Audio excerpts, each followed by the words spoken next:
Remake Part 3. For me, I think it's going to be called Remain. There's a lot you can do with Remain. I think the obvious play for anyone who thinks it's a sequel or the timey-wimey stuff, you're redoing the main storyline of Final Fantasy 7 again. But then, more interestingly, you could play on this idea that the characters will always remain with us, they'll remain in your heart. It'll tie into the whole lifestream stuff, right?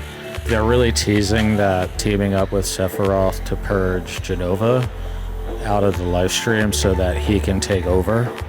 But this whole so much of the themes of Final Fantasy VII are about the idea that you have to, in death, let go, right? Go back to the planet, remain here, remain in that system, right? They're going to play off of Sephiroth wanting to get out of that system.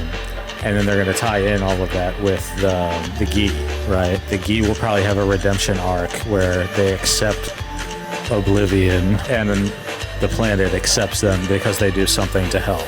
And there'll be that counterbalance to Sephiroth, right? He'll always be the bad guy. He'll choose getting out of that cycle of rebirth, right? Because he doesn't want to remain in the live stream and be obliterated and come back as something else, or, you know, be a part of the planet again.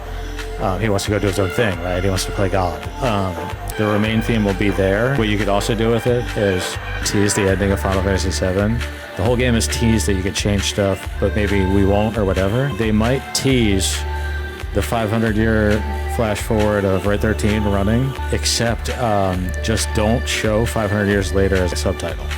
And what you can do with that is Red can run up, you can hear children laughing, he'll go talk to Vincent, they'll have some melodramatic dialogue that alludes to the party sacrificing themselves, and that they'll always remain in our hearts. But in the back of our minds, we'll be, why doesn't it say 500 years later? And then they tease it for a while, and then they can be like, oh, hey, he finally came. And you hear the children, and then it turns out it's not that far in the future.